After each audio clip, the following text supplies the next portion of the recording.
Good evening. I believe we are live and ready to go.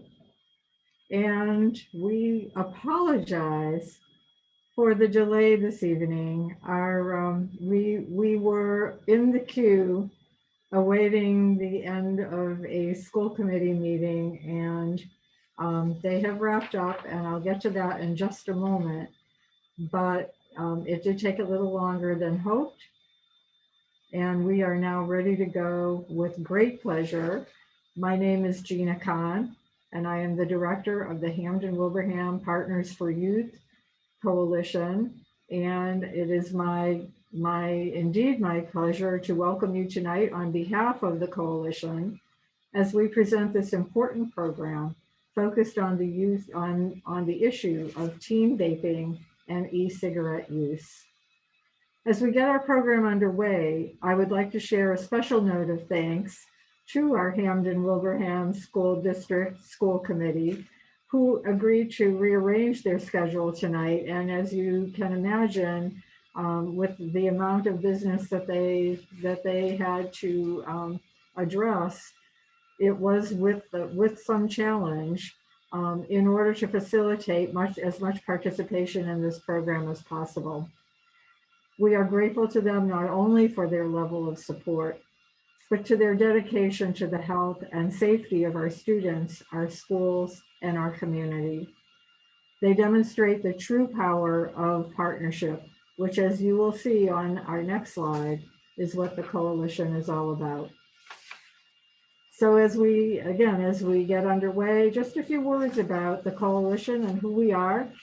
The Hampden-Wilbraham Partners for Youth Coalition represents a diverse group of community members and agencies working together to reduce teen substance misuse in the broader context of promoting physical health, mental health, and safety for all Hampden-Wilbraham students.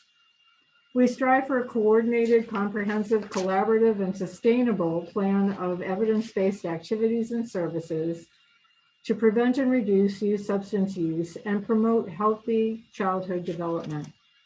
Our activities focus on increasing awareness of community, environmental strategies, and local policies that lead to shared responsibility of the roles that all of us play in teen substance misuse prevention, increasing protective factors, and decreasing those risk factors. Who are we? We are sectors of the community that you see in this slide: youth and parents and local business and local media, schools, youth serving organizations like our Scantic YMCA, our law enforcement, including our 2 police departments and our district attorney's office, civic and volunteer organizations like the Junior Women's Club and the Rotary, religious and fraternal organizations, healthcare professionals, state and local government, and substance abuse and prevention intervention agencies. In a word and phrase, we are all of us. Drug-free community coalitions are designed to be community-based and to reflect all the different stakeholders who play a key role in creating a healthy community that provides our youth with a consistent message that we want them to grow up safe, strong, and substance-free. This is work that cannot be done by any one individual or entity alone, but requires all of us to work together as partners in prevention. If you are with us tonight, you are already part of that equation, but I hope that you will consider visiting our website to learn more about the coalition and how you can become more formally involved. I would also like to mention and thank members of our audience who represent coalitions in Ludlow, West Springfield, Longmeadow, and beyond, and thank all those who helped spread the word about tonight's program, which talks about an issue that unfortunately impacts our youth in all communities and creates a shared urgency for our prevention goal. A few thoughts about getting the most out of tonight's session. Only our panelists will be on video and audio. We invite you to submit questions via the chat function on your Zoom screen. Our panelists will do their best to answer as time allows, but this webinar will be recorded and it will be posted on the coalition website, along with a session summary and a question and answer summary as well. At the end of the program, there'll be a link, a QR code for an evaluation form, and we hope that you will take a few minutes to complete this and share your comments, including topics that you hope to see in the future. And before we begin, I would like to have the opportunity to provide a little bit of local context about this issue that will help to frame the relevance of our discussion. While these data are specific to surveys conducted in the Hampden-Wilbraham Regional School District over the past 5 years, with the unfortunate exception of 2020, where we were unable to survey, but we'll get to that in a moment. They tell a story that unfortunately is all too common in our county, our state, and across our country. We're talking about the issue of vaping, but it's very useful to think about this in the context of other substances and how that might compare. So as you can see on this slide, over the past 5 years, we have actually seen a pattern of reduction in the use of marijuana and alcohol among our high school students, the self-reported use rates, and very low and in fact decreasing some rates of prescription medication misuse and tobacco in the sense of traditional cigarettes. Unfortunately, however, since 2015, we have seen a very consistent increase, as you can see on that kind of reddish line, going to 32% in the use of e-cigarettes, JUULs, or other vaping devices. We can also see that at our middle school, even though the percentage rates, as you can see on the columns to the right or underneath the graph lines, the percentage rates are significantly lower, and we are happy about that among our younger students. But the trends are still remarkably similar.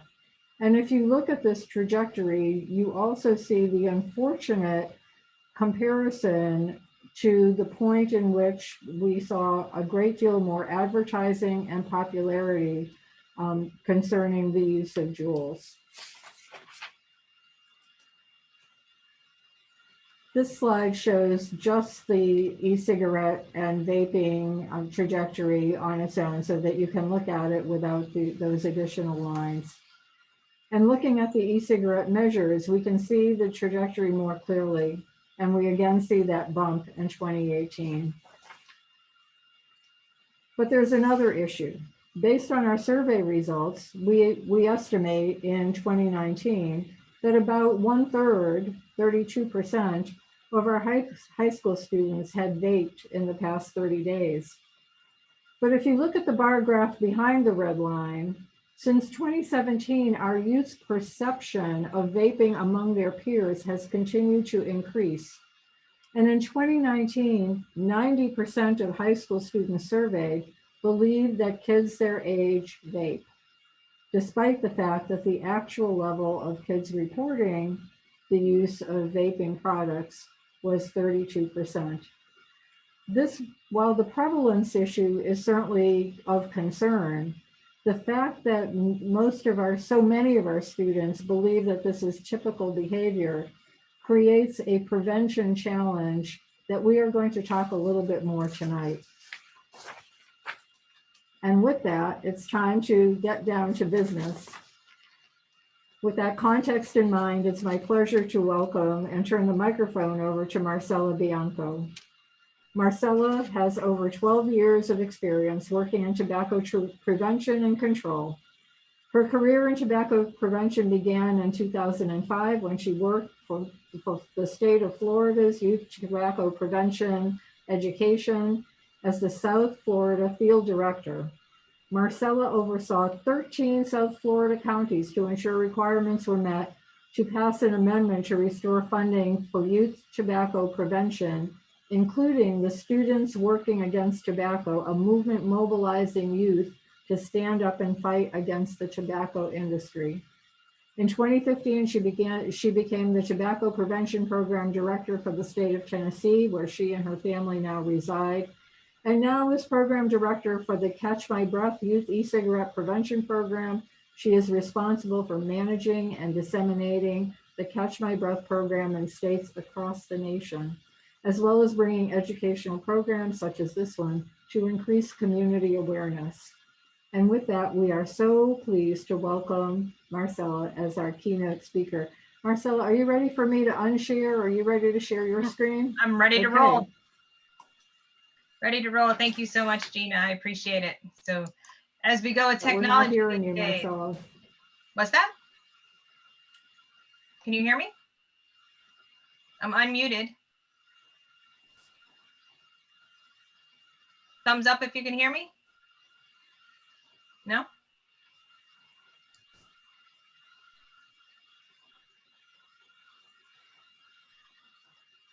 Right. Oh, thumbs up. Thank you, Heidi. I appreciate that. I am going to, of course, every time you switch screens, it always goes back to the beginning. So we already heard about all of that. So thank you, Gina, so much for the introduction. I'm really thankful that you're all here today. We're going to go through some important information, and actually what Gina talked about with the data, it really correlates to the national data that I'm going to review with you, as well as the broader scope of the Catch My Breath program and some of the things that we cover in our program. So first, let's just start a little bit by what's talking about what are e-cigarettes and why are they a concern amongst our population? Why are we seeing such an increase? So to define an e-cigarettes, they're a battery-powered device that heats and disperses a liquid that can be inhaled into the lungs. We like to compare e-cigarettes to phones or computers. So whether it's an iPhone or an Android or a Mac or a PC, they all essentially do the same thing. They have the same parts, they just look different. Same thing applies to e-cigarettes. All e-cigarettes contain a battery, microprocessor, atomizer, and a cartridge or a tank. There are many variations of the mechanism, but the basic process is the same. The microprocessor senses a change in pressure when the user inhales on the end of the e-cigarette. The microprocessor then instructs the atomizer to activate the heater and vaporize that liquid, which the smoker then inhales through the mouthpiece. The vapor is then drawn into the body the same way a regular cigarette is.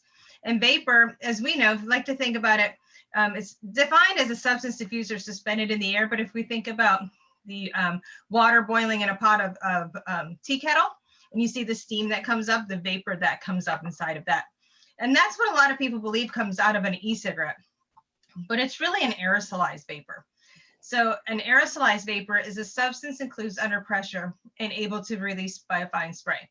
So you may think, oh, okay, that's just way too much information. But if you think about vapor coming from a steam from a kettle or aerosol, say you have a room spray or you're using hairspray, that's an aerosol that comes out. So now you can recognize the difference, because the aerosol that comes out of one of those cans, it gets onto other clothing, it gets onto different products. And I know my bathroom floor, every time I use it, I have to clean it really well. So while vaping is a short slang term for using an e-cigarette, it's really just a term that's meant to make e-cigarettes sound less harmful than they really are. So we at Catch have redefined vaping to be inhaling the aerosolized chemicals created through the heating of e-liquid in an e-cigarette. Now that really describes what it is, but sounds a lot less innocent now, doesn't it? So take a quick look at the screen and just mark for yourself, take a look at, you see these products on your child's desk, and what are they? Are they all pens, or can you actually identify the e-cigarettes? So can you tell which ones they are? There's actually 6 different ones there. Okay, it's okay if you don't know what they all are, because they're constantly changing. But just so that you know, pictures B, C, F, G, I, and J are all actual vaping devices. So let's take a look at what some of the vaping devices actually do look like. And this is completely a marketing ploy too, to make it easy for the students and young people to hide, and you can't identify what they are. So they come in several different forms, whether it's disposable, rechargeable, tanks, and refillable. This chart shows just the evolution of what an e-cigarette was. So the first generation of an e-cigarette were disposables. They were made to look and resemble the shape and true look of a traditional cigarette. Use it till the liquid comes, runs out, and then you throw it out and you buy a new one. Second generation, vape pens. This is a pen-shaped device, and it has a small refillable tank, and it has a battery that can be recharged. Third generation are tanks. These are the larger, I actually call them obnoxious big e-cigarettes that have a rechargeable battery and a large refillable cartridge. These are also called mods because you can break them open and modify some of the parts. Then we move to the fourth generation, e-cigarettes that have a sleek, high-tech design and are easily rechargeable batteries. And the most popular one that we've already heard about in this category is the JUUL. So the JUUL uses small disposable pods that contain the e-liquid and is then inserted into the larger JUUL device. A JUUL device could easily be confused for a USB drive, and they can even be charged at laptops or computers, or even those big high-tech TVs now that have a USB port. Anywhere you can put in a USB port, you can actually charge your JUUL. In fact, JUUL products became so popular, they actually spawned their own terminology, which is important. And as you saw, the data that Gina presented, they had to change their survey to include the word JUUL. That's because students who use a JUUL don't think of themselves as vaping or using an e-cigarette, but JUULing. In fact, the 2020 National Youth Tobacco Survey that we're going to get into a little bit today also had to change that terminology to include JUULing on that survey. And it's just a slang term only associated with the JUUL. In fact, some schools even refer to their bathrooms as JUUL lounges or JUUL spas. But don't worry, there's other copycat products that are now come about too. So including the Soarin' Drop, My Blue, Smoke Nord Kit. They follow that high-tech design and that high nicotine delivery through the nicotine salts that come in the different e-liquid variations. And unfortunately, we moved on to the fifth generation. This has become ever so popular since the flavor ban, which we're going to discuss in a little bit.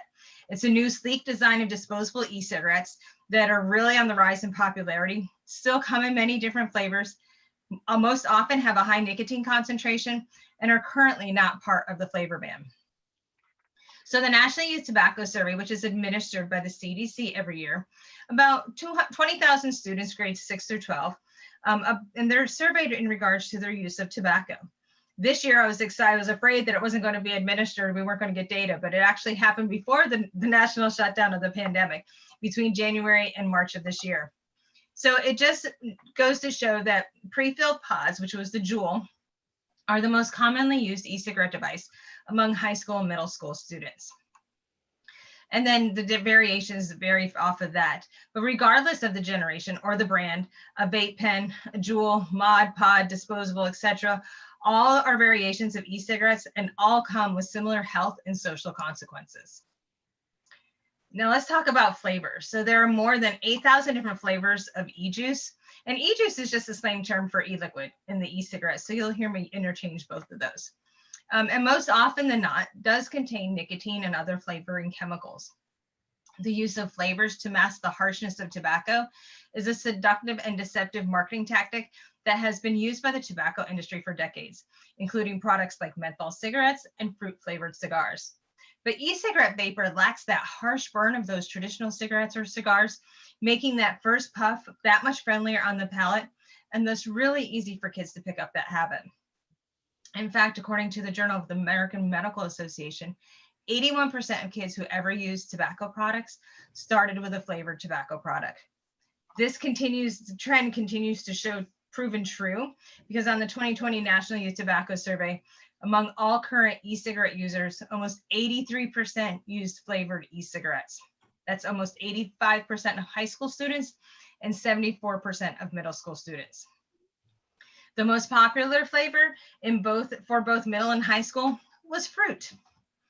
The FDA has taken some steps to mitigate, the Food and Drug Association have taken some steps to mitigate the appeal to youth by prohibiting packaging that intentionally mimics food products. So if you look at the second row on the bottom, that first picture, that's not an apple juice container. That's actually a package to look like an apple juice container, but actually has e-liquid in it. The same thing if you look at the slushy box. The slushy, there's no slushy in there. It's e-liquid that's in there. So that part has been banned so packaging to mimic a food product has been banned by the FDA. But there's still limited requirements that are for labeling and packaging on the actual package itself, which really makes it difficult for consumers to know what is contained in e-juice. In fact, some of those e-cigarettes marketed to contain 0% nicotine have been found to contain, guess what? nicotine. But what is nicotine? So nicotine is a toxic, colorless, or yellowish oily liquid that is the chief component of tobacco. We know it acts as a stimulant in small doses, but in larger amounts, it blocks the action of nerve and muscle cells. Nicotine is also used in insecticides. It is important to note, if you do find a vaping device, take caution when handling them because they can leak and nicotine can be absorbed into the skin when you pick it up. It's also important to note here that because of the different flavorings and the way the chemicals are, any liquid can be put into an e-cigarette. So whether it could be THC, marijuana, and anything that you put down into a liquid can be put into a vaping device. We even had a story, heard of a youth in Texas who put in a Monster Energy drink into his pod.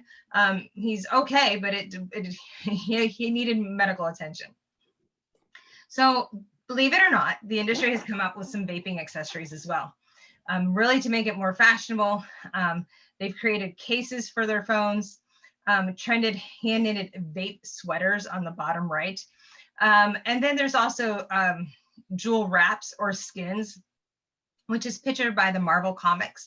But don't worry, it doesn't just come in Marvel comics. It comes in camo, pink camo, green camo, pictures of Jesus, pictures of Mary. Can be bought off of Amazon. All because it doesn't contain a nicotine product. It's basically a sticker for your e-cigarette. And perhaps one of the most shocking was the emergence of clothing, specially designed to conceal vaping devices. So the clothing contains stealth pockets, providing a discrete location for tobacco product pod systems that deliver vapor discreetly through that hosing woven through the hoodies and backpacks. Therefore, it can be used for vaping without raising attention of parents, teachers, or other adults. So it's a hood, looks like a hoodie, has a drawstring, but you can connect your e-cigarette device, JUUL compatible, to it and just use your, not actually pick up the device, just pick up the hose, the drawstring. These are actually, because FDA is really concerned about the rising youth appeal and dramatic rise in youth vaping products, any effort to entice minors to use tobacco products is a concern of FDA. So with stating all of that, FDA did write a letter to Vape Barware, which was this line of clothing, and several other online and brick and mortar stores to remove certain products. The letter stated sales of such products to minors are prohibited, and FDA is concerned that your actions likely encourage unlawful sales. So at this time, you can go to the Vape Barware site. You can't find Vape Barware anymore, but don't worry, there's other, unfortunately, off-brand shirts and clothing line as well that goes with it. And these accessories and add-ons really make JUUL and other vaping devices seem more like high-tech gadget than a tobacco device, and making it even more attractive to young people. So how did we get here, and how did we get out of, how did those rates go so high, not only in Massachusetts, but let's take a look at it nationally. So the chart on the screen, this is what comes from the National Youth Tobacco Survey. It shows we've had a steady increase of e-cigarette use from 2017 to 2019. Nationally, over the 3-year span, we saw a 135% increase among high school students and a 218% increase among middle school students. Now the story has shifted a little bit in 2020. So for the first time, we're actually seeing a decrease in youth use of e-cigarettes, where it's only about 20% of high school students and about 5% of middle school students. So although this does show an overall decline in use, the frequent and daily use rates for both middle and high school are still unacceptable. And we still have over 3.5 million students this year, middle and high school, that have admit to using an e-cigarette. Among current e-cigarette users, almost 39% of high school and 20% of middle school report using e-cigarettes on 20 or more of the past 30 days. Even more shocking than that, almost 23% of high school and 10% of middle school report using daily use. This is an increase compared to the 2019 data. And if you feel you're dated out, take a look at the slide real quick. This is not a typo. This is where we have not hit that the cure for that epidemic label for e-cigarettes right now. So to feed a frequent or daily habit, young vaping teens have had to find a way to get their way around their fix among age restrictions and limited flavor tobacco bans. So as we discussed earlier, the flavor ban only covers pre-filled pods or cartridges. This means that flavored disposable e-cigarettes are still widely available. So evidence to ban the sale of all e-cigarettes continues to mount with the results of this 2020 survey. There was over 1,000% increase from 2019 to 2020 of high schoolers reporting going from using a disposable e-cigarette, and a 400% increase in middle school students using a disposable e-cigarette. That's just a 1-year jump that is strictly related to the flavor ban, only in the flavored pods, but now you can buy it fully available in the disposables. And as the data continues to grow, we see that 8 in 10 have reported using flavored e-cigarettes, going with that flavor ban again.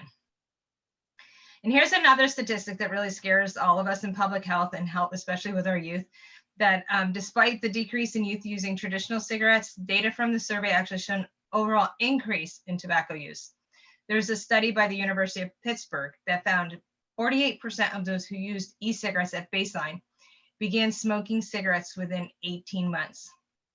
Scientific models show that e-cigarettes use made it 6.8 times more likely that an individual would begin smoking cigarettes within 18 months. The 2019 National Youth Tobacco Survey data show that among youth who currently use tobacco products, 1 in 3 reported 2 or more tobacco products in the past 30 days. So that could be a dual user. They could be using an e-cigarette and a cigarette, not necessarily at the same time, but when they're with certain friends, they use a cigarette. If they're in their bedroom at home, they may use that e-cigarette device. So it can't be smelled from the parents. So we know that e-cigarettes may have turned out to be an off-ramp for some older longtime smokers, but they're already a huge on-ramp for new young smokers. In fact, Big Tobacco used the term replacement smokers in the 80s to refer to the young people they needed to draw into tobacco use in order to replace their dying customers. Well, I think it's been pretty clear that the new replacement smokers for Big Tobacco are today's young vaping teens. So why do they do this? Why do they even start? The National Institute on Drug Abuse, NIDA, conducts a survey each year called Monitoring the Future. The new data for 2020 will be coming out in December next month. So this is the 2019 data where they distribute to about 12,000 students across the country every year, ask them about different risk behaviors, including tobacco and e-cigarettes. So the 2019 Monitoring the Future survey resulted in the top 3 reasons why teens vape. First one, they want to experiment. They want to just see what it's like. Second, because it tastes good. Wonder if that has anything to do with those 8,000 different flavors that are around. And then tied with, for number 3, is to have a good time with my friends and to relax or relieve tension. It's important to note that teens who reported to relax or relieve tension increased by more than 1/3 compared to 2018. So it'd be really interesting to see where we are for 2020. So why has there been this rapid and dramatic increase in youth use? This figure from the National Institutes of Health shows the knowledge gap that students have about e-juice ingredients.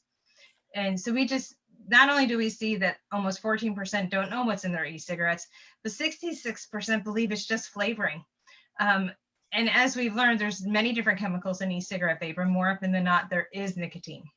In fact, according to the CDC, 99% of e-cigarettes sold contain nicotine. Manufacturers don't have the label on the actual product itself, so users really don't know what's in them. And this lack of knowledge about e-cigarettes makes youth more susceptible to the misuse they may encounter, not only online, but with their peers. Another major contributor is the increase in pervasive marketing and advertising. So according to the 2019 National Youth Tobacco Survey, 7 in 10 kids regularly exposed to e-cigarette advertisements. The chart on the screen shows a breakdown of where students are being exposed to those ads. And you can see it's about 59% via retail stores, almost 45% on the internet, 27 exposed TV streaming devices or movies, and then still about 35% via newspapers or magazines. So it's really important to teach kids to recognize e-cigarette ads, which can be stealthy and subtle in social media, so they can really understand when they're being sold something. So just take a minute and think about your social media use, or even your children's use. My son, he watches, he's 10, he's in 5th grade. And so right at that age group, right? And he watches YouTube shows. His dad and I approve the YouTube shows, but all the commercials that pop up we don't sit there necessarily with them all the time. And we can't control those commercials that come up. We also can't control who we follow and who follows us, but that advertising is a completely different ball game. And we also need to think about the influencers and celebrities that might use the products and post about them. And we're working with our youth-led organization. And one of the things just to keep in mind, I had this information that was just given to me, and it was an aha moment for me, but it's not. When we were used to think about traditional cigarettes, you think of the Brad Pitts or the movie stars, the actors and the actresses that use the product. They're not necessarily, our youth today aren't necessarily thinking of that. It's the YouTuber guy, it's the person that posted on TikTok that isn't famous, but looks just like them and just lives in a different part of the country, that are using these products and using some of that subliminal messaging, not really knowing that they're advertising their product, but they are. So for years, the tobacco industry has marketed their products in retail stores and gas stations. You probably remember seeing all these signs. But now in tobacco prevention and control, we worked hard to pass laws to tobacco advertisements had to be placed at a certain height to reduce exposure to advertising to youth. Now you can see the e-cigarette industry has taken over the same advertising techniques. So next time you're at a convenience store, take note of the tobacco and e-cigarette advertisements and where they're placed. Are they placed next to youth-friendly products like Dippin' Dots? The advertisement here is, can you walk in and the advertisement's right down by your knees? This is all strategically placed by the e-cigarette company. And I want to go back to JUUL, because while JUUL is not the #1 e-cigarette being sold at this time, they are part of the problem to why we are where we are now with this youth vaping epidemic. They found in their early marketing campaigns that JUUL clearly targeted young audiences, crafting their brand and advertising around strategies that were appealing to teenagers.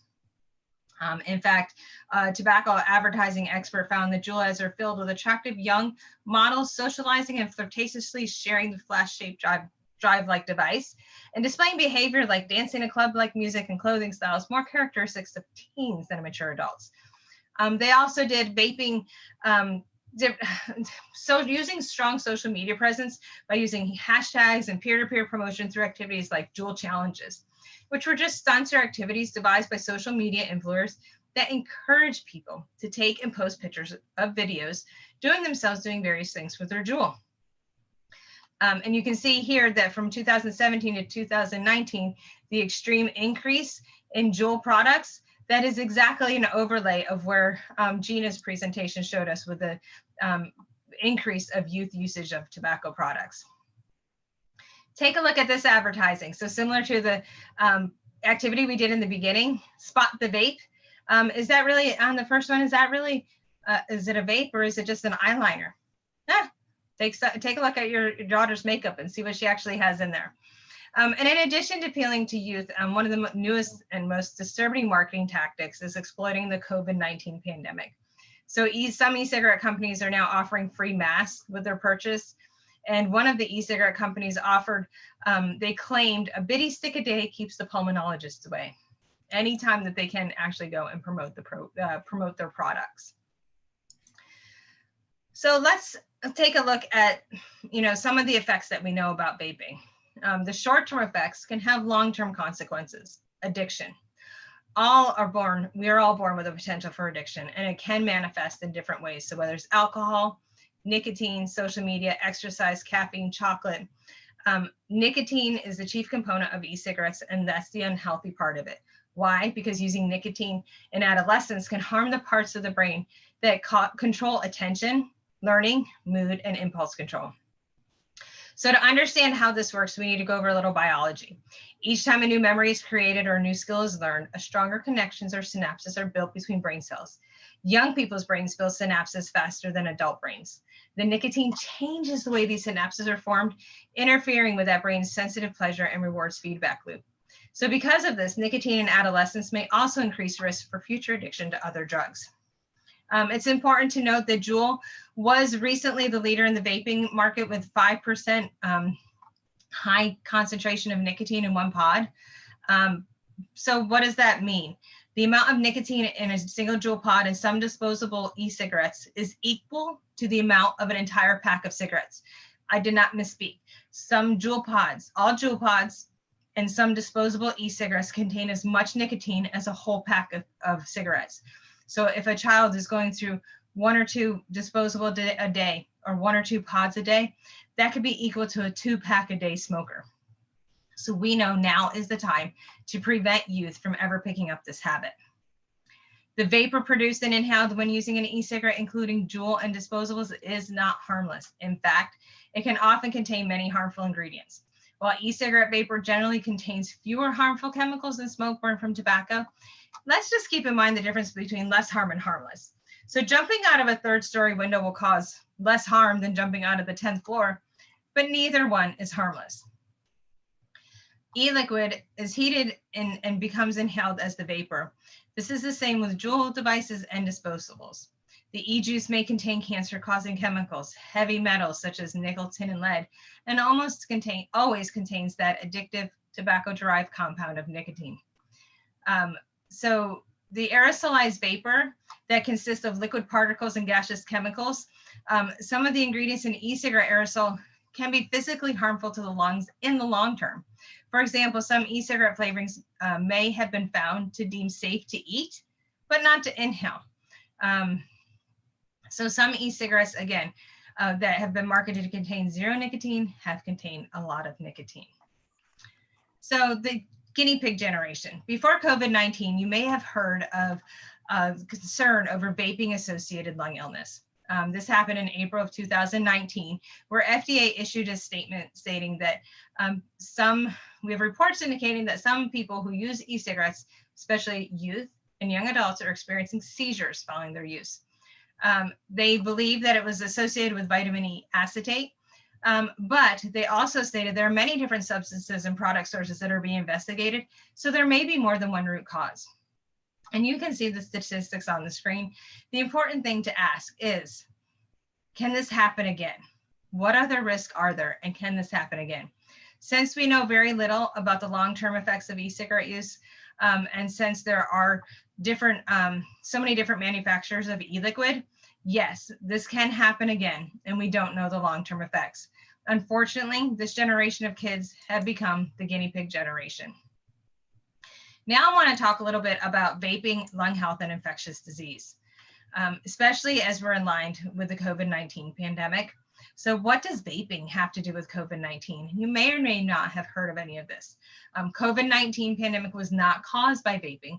However, an August 2020 study from Stanford University found that not only is COVID-19 associated with youth use of e-cigarettes, but those who vaped in the last 30 days were 5 times more likely to contract COVID-19. And then to compound this, remember those dual users that we talked about?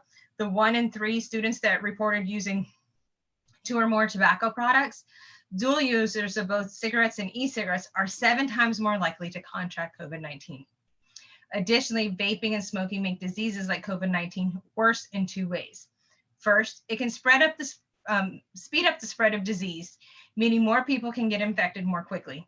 And second, people who smoke or vape are more likely to get really sick if they catch the disease, meaning they may need to be hospitalized or put on ventilators. So to understand how vaping speeds up the spread of disease, we need to first look at the ways the virus can spread and how that relates to the social behaviors of vaping. We'll talk about how some of the common vaping habits of young people can create a perfect storm for the fast spread of contagious germs. We'll also look at the ways vaping affects the body and makes it harder to fight infections. But before we dive into those specifics, let's cover some basics about infectious disease and public health. So what causes infectious disease? So let's first define an infectious disease, which is an illness caused by microorganisms like bacteria, viruses, fungi, or parasites.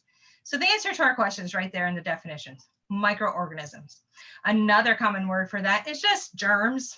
Germs causes infectious disease. Wash your hands.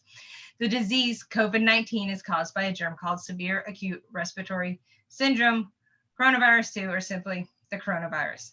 You may be familiar with other diseases like heart disease, diabetes, or cancer. These are all chronic diseases because they last for a long time, 2 to 3 months, and sometimes for life, but you can't catch a chronic disease from someone who has it. Infectious diseases, on the other hand, can be caught.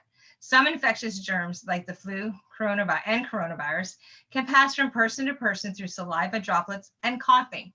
Even affected people without symptoms like a fever or cough are capable of passing on germs this way.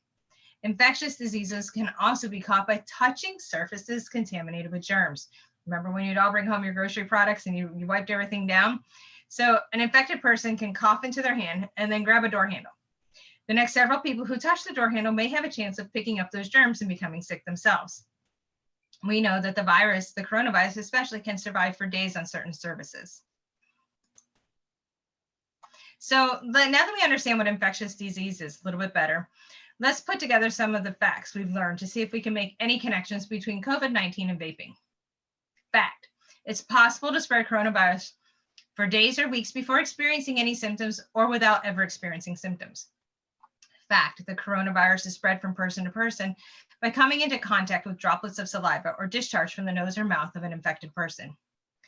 Fact: the coronavirus can sometimes be spread by airborne transmission. And fact: coronavirus can live on surfaces for a few hours or up to several days, depending upon the type of surface. So take a moment and just think about these questions. Where does the person put the vape device when using it?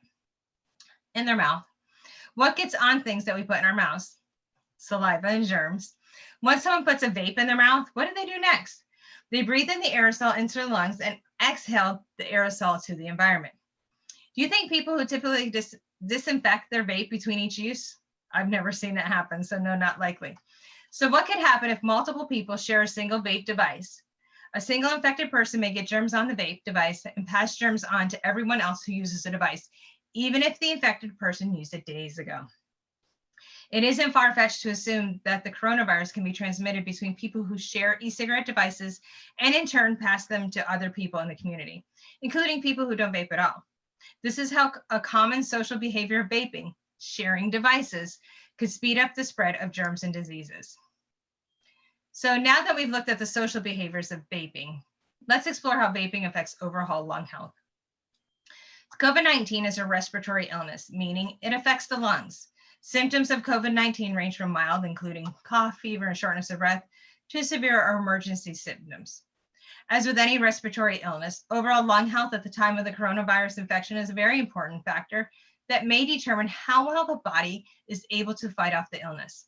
The body has several ways it protects the airway and lungs, from big physical reflexes like coughing and sneezing to the microscopic germ killers of your immune system. It's been well known for years that smoking negatively affects those protective mechanisms, and the preliminary science suggests the same is likely true for a large extent of vaping, as we learned earlier from that 2020 study from Stanford University. Vaping involves inhaling aerosolized particles and chemicals into the lungs. This harms the cells of the lungs and reduces the ability of the immune system to respond to an infection. By suppressing the body's protective mechanisms, vaping may make it more likely that someone will catch a respiratory virus and that they will have more serious health consequences from the disease. As we mentioned earlier, those who vape are 5 times as likely to contract COVID-19.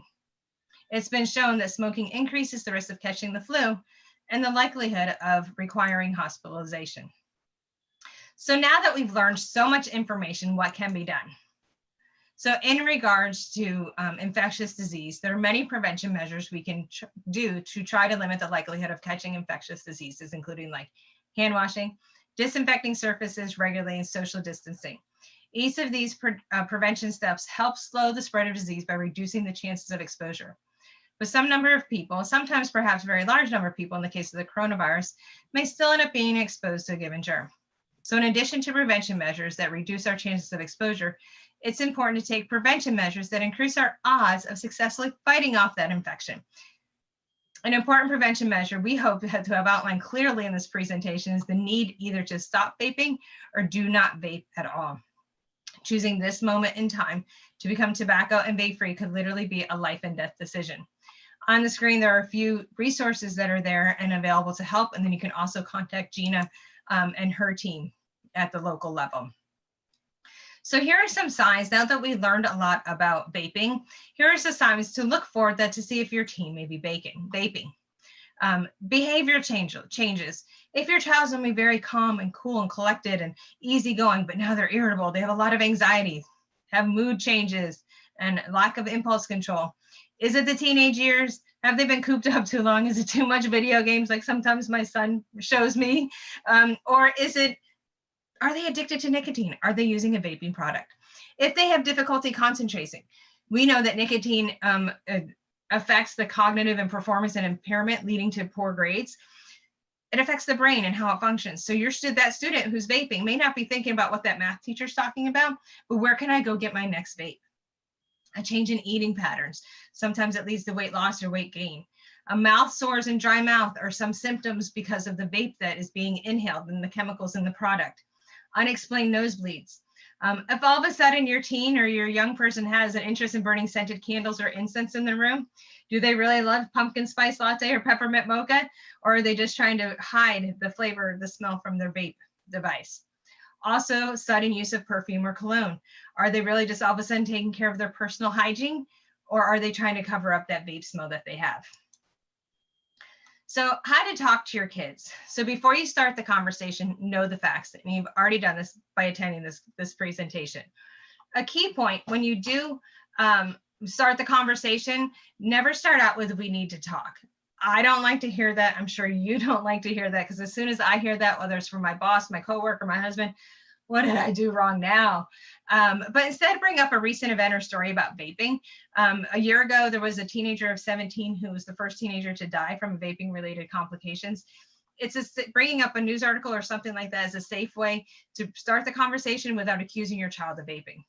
Ask support from your healthcare provider, other trusted adults, Gina and her team, or even your school nurses or school counselors.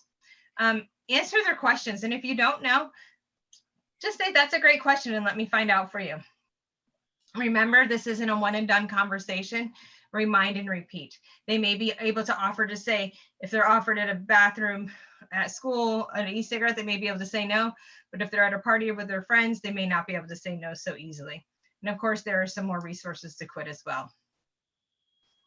So as you begin the conversation with your child, it's important to remember 4 key points: what you expect, why it's important, how to refuse, and consequences if they do it. So what do you expect? It is helpful to start the conversation with questions and hear your child's thoughts and experiences. Why is it important? Remember, young people don't think much about long-term health consequences like cancer or heart attacks. Instead, focus on the immediate social consequences, such as getting in trouble, kicked off the team, being a bad influence to your younger sibling. How to respond. Your child may have been invited to smoke or vape and don't know what to do. Ask open-ended questions and make it clear that you're there to listen. And if they do it, take a few minutes, you may need to compose yourself before continuing a conversation with your child, but convey that you love them, disapprove of a behavior, and make consequences need to be small but applied consistently. We've found that studies have shown long-term large consequences or threats don't always work and are hard to enforce. And there's also those resources, again, to help quit. Evidence has found that children who needed to check in with their parents about their free time were half as likely to try tobacco products. There's simple questions. Who, where, when can have a big effect on their decisions, including whether or not to try e-cigarettes. So there's just a few rules that we like to suggest around their free time to avoid this risky behavior in e-cigarette use. Know where they're going, with who, and when they'll be back. Keep them busy by enrolling them in after-school activities that they enjoy, and attend those activities. Know their teachers and coaches and attend the events that they participate in.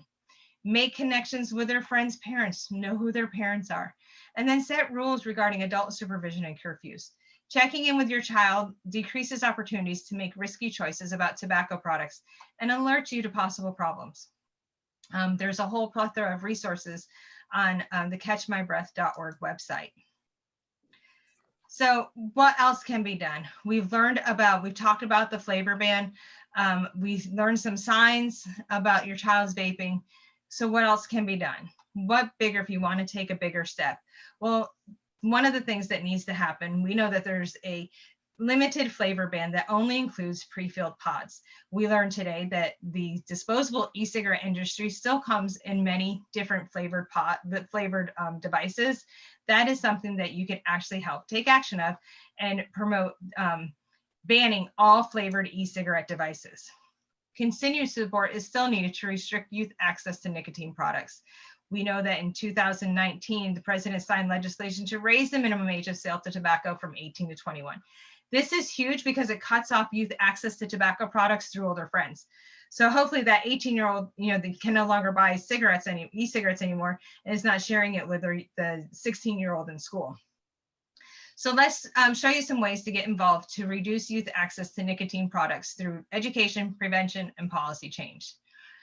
There's many steps that you can take. You can talk with other parents. This could be when you drop your kids off, when you're having lunch. You don't have to be an expert to raise up the conversation. Talk to your school or email your school in regards to vaping, e-cigarettes, and what's being done within your local community. You could also reach out to Gina and her team.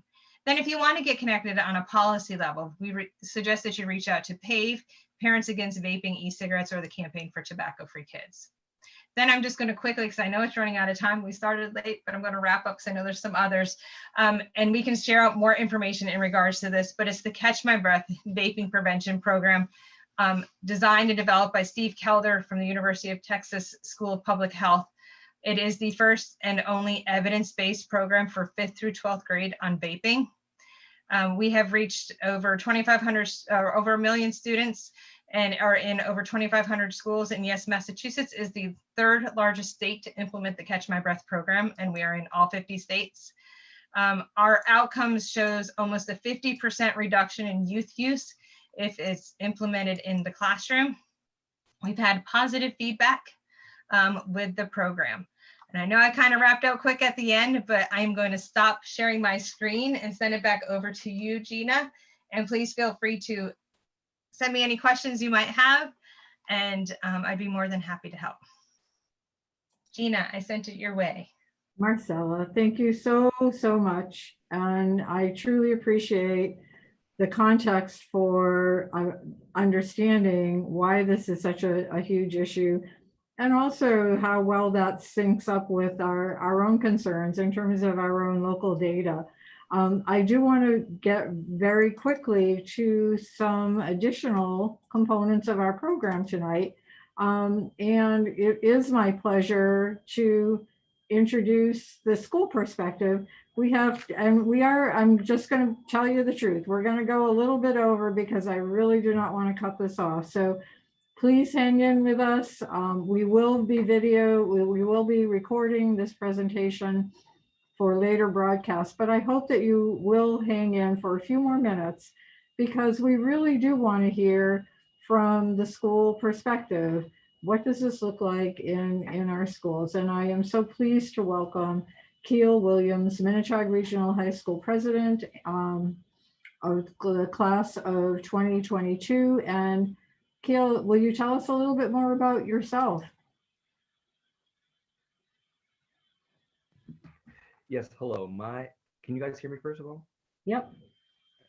Hello, my name is Keel Williams. I am part of the DA's Youth Advisory Board. I'm also the president of the junior class at Minnetonka Regional High School. Now, before we start this conversation, I want all of you to know this. You are parents. As parents, you have something in common. You have children, and your child is going to school, to a different environment, and trying new things. Now, let me tell you something. I am a son. I am a student.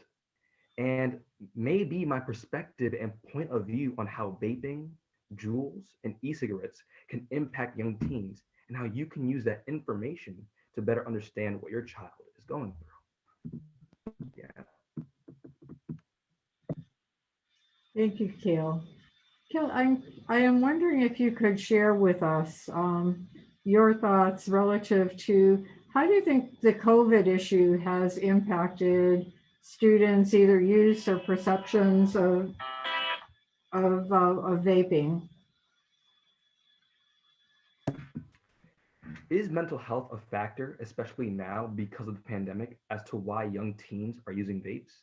Yes, I believe this is true. Because before the pandemic, young teens were able to go to parties, hang out with friends, and be themselves. Now, they can't socially interact. They can't hang out with their friends. They have to stand 6 feet apart just to talk to someone, and they have to stay home. Now, what does that do to a child? Well, that builds stress. From stress comes anxiety and depression.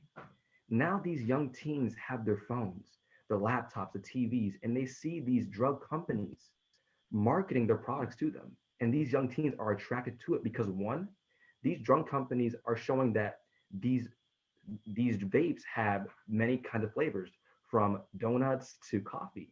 They have low prices, and these young teens can easily access these drugs at convenience. You also, I think you hit a little bit of this in your introduction, but from on the positive side, our data shows that about 30% in 2019 students acknowledged that they had vaped in the past 30 days. But that means that the majority of students are making different choices, better choices. What do you think are the factors that contribute to the better choices, to those healthy choices that kids make? Um, is the environment that the young teens are in and how young teens socially interact with others allow them to not use vapes? Yes, I also believe that. Because from my own experience, my parents would bring me to different places. For example, my parents would bring me to downtown Springfield, and they'll drive me throughout every single street, and they'll tell me, Kiel, if you go down this path, this is going to happen to you. So as parents, you need to give them the facts. You need to give your child the facts by saying one standard JUUL cartridge is equal to the amount of nicotine in a pack of cigarettes. You need to tell them the truth that by vaping, by inhaling those toxic fumes, you are allowing your kid to have slow brain development. It affects their memory, their concentration, their learning, their self-control, attention, and mood. So by you as the parent, by giving them the information, that will allow your child to decide if they will take the vape or if they'll turn their back on it. So it really sounds like some of the information that we heard tonight from Marcella would be a very effective way to maybe have these conversations in a more direct way to build that understanding and that education that then allows the teen to make the decision based on the facts. Is that kind of what you're saying, and the consequences, to know the consequences? Yeah, I really appreciate that, and I would love to hear more from you, and I think we will, maybe not tonight, but I hope very soon. I'm going to ask Heidi Drock, who is the Assistant Principal and Dean of Students at Minichog, to talk to us a little bit about what you are seeing in school, and taking Marcella's comments and Keel's comments. What are your thoughts? Hi, Gina. Hi, Marcella. Thank you very much for all that information. That information is very close to what we have experienced in our school, and also trying to educate our parents and our students about what is actually happening. Our laws have changed over the past year, and that has really helped us decrease some of the number of instances that we've had. But on average, over the past 5 years, we've had between 25 and 38 per year that we've actually found. So those are usually found within the bathroom or in the hallways, sometimes in the classroom, but very frequently it's going to be the bathrooms and the hallways when a teacher walks in or sees an exchange with a hand-in-hand for the ENDS devices. So we need to continue to educate our students. We need to continue to educate our parents and have that frequent conversation with our students and our parents. And some of the best conversations I've had is with the students who are sitting in front of me, where we've just found a device on them. And we're very honest with them. We want to know where they've gotten it and how and why. So students are very honest with us. They talk to us about the stores that they're getting it at. So although that they're not supposed to be getting it under 21, we do know the stores that they are locally getting it at, and we have notified authorities. It's difficult because although it's 21, there's also older siblings that often get those for them. We do see more and more of the disposable devices. They have banana seems to be a flavor that a lot of kids like. And one kid said because the parents don't notice it. So kids are noticing which ones the parents can actually smell and not.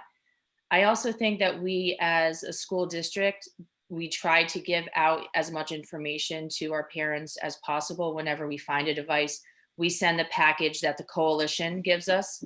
And also we have our own research that we've gotten from when we go to conferences that we also send along to the parents. Sometimes parents have come in and looked at different devices that we have so they can see what they look like, because they are ever evolving, as Marcella said. And we also want to make sure that the parents know and they can see how very small they are. How they used to be those big mods and now they're very small. Kids can have them. Oftentimes they do this, so they can say, I don't have anything, but they actually have something in their hand.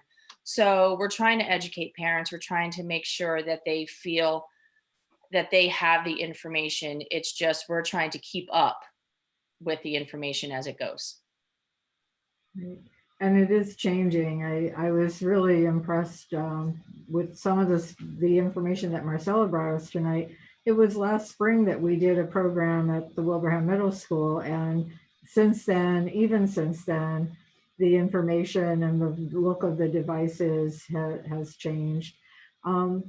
Keel, if you would come back for a moment, we had a very interesting question from a member of the audience asking how you might speak to your peers relative to concerns for whether it's vaping or substance misuse in general. Yeah, can you repeat that question one more time, please? Yes, the question it was from a member of our audience wondering how, specifically to you, how might you speak to your peers relative to these concerns? So I know from my experience, I have seen not all, but some of my friends actually using vapes, and I would actually go up to them and I'll say, come on, that is unhealthy behavior right there. And by me saying that, by other people saying that to their peers, it shows that you are there for them. It shows that you care about them. So by giving your input on what's happening to your friends, it will come a long way for them, because it gives them the chance to say, wow, this is what I'm doing, and this is what I need to do to change for the betterment of my friends and my family, and for themselves as well. You are proving actually another piece of data that I hope we have a chance to share at some future point in time, that the more the youth perceive, a young person perceives that their peers would disapprove of their use, the less likely they are to use. And what you just said really goes right along with that. Thank you to Keel and to Heidi for giving us the school perspective. And Heidi, thank you also for talking about the educational components of prevention. We know that Catch My Breath is actually in use at our Wilbraham Middle School in 7th grade, and there are other educational components of our life skills health education program from grades 3 through 9 that I think help to build those skills. But this is a new and emerging threat, and we need to continue to keep our response on par with the level of risk and concern. And with that comes the need for additional community resources. And very quickly, Carrie O'Connor, who is our family resource specialist in the district, can you share a couple? I'll try to get to that slide really quickly, but can you just go ahead and talk a little bit about resources? Sure. Good evening. Thank you, Gina and Marcella, for this presentation. It was very, very informative. So I am the Family Resource Coordinator for the district, as well as I am a coalition member too. And so I wanted to discuss local resources that can be accessed, because the COVID-19, the pandemic, can increase mental health issues with isolation and depression, therefore increase vaping and other addictive substances. And so I wanted to talk about the community resources that are within the local community that parents can access as well as teenagers. So there are smoking cessation programs through mass.gov. We call the Massachusetts Smokers Helpline, which is 24/7 for free support to help quit. My Life, My Quit has youth coach specialists trained to help young people by phone or text. Young people can call or text Start My Quit. And then there's also the Gandara Center Tobacco Free Community Partnership and the Massachusetts Al-Anon and Alateen, which is a 12-step program for youth who are really struggling on how to quit vaping. So with that, again, there's also can be a mental health component. So if your student or your child is having an increase of depression, isolation, suicidal ideation, there is our local behavioral health network organization. There's crisis services that's offered 24/7. And also they provide individual therapy and substance abuse services for the students and for your child that are struggling. We also have the Mental Health Association that promotes emotional health and wellness, that provides various therapeutic supports for individual therapy and also substance abuse and recovery programs. And we have the Center for Human Development as well, offers emotional and behavioral health services and addiction recovery. So these are just some resources within the community. However, there are a lot more resources. This is a snapshot of what can be offered. And I would highly suggest for parents to talk with your children about this. And if you feel that they need additional support, whether for addiction recovery or any 12-step programs, smoking cessation, and or mental health, please reach out to your local agencies. Thank you so much, Carrie. And I appreciate you reinforcing the importance of mental health and well-being, because oftentimes we want to strengthen the coping resources for our children. It is very stressful right now. And as Marcella pointed out, as Keel pointed out, as Heidi and Carrie as well, these are very difficult and unusual times for our students. And the coping skills need to match the level of stress that people feel themselves under, and they need to be more positive so that our students are not as vulnerable to the impacts of potentially negative coping strategies. With that, I want to wrap with a sincere note of gratitude to our amazing panel. Marcella, you really have provided us, I think, an excellent foundation. To Keel and Heidi with the school perspective, for Carrie, the resources, for Kate Belsky, who really kept this entire thing running. And once again, our sincere thanks to the Hampden-Wilbraham School Committee for making the adjustment in their schedule tonight that made a wider level of participation possible. However, do not forget that on our website, the Hampden-Wilbraham Partners for Youth.org, this full program will be recorded and will be available on the website, as well as a phenomenal set of resources that have been assembled by our coalition. And we will be sending those directly if you pre-registered, but they are definitely going to be available. Please also consider getting involved in coalition activities such as the Youth Mental Health First Aid Training, which is widely available. If you are interested, please just contact the coalition, because we will schedule trainings for 5 or more individuals. We can do this in person in a safe space. And we are very happy to present this program to help people understand how to respond to an addiction or mental health crisis that someone that they encounter, a young person that they encounter, may be having, in that sort of first aid approach. Here is that very important QR code that will link you to the evaluation for tonight's program. We really do appreciate and need your feedback, and I highly encourage you to take just a moment, it's a short survey, to tell us a little bit about what you think about tonight's program and to give us some ideas about what you would like to see in the future.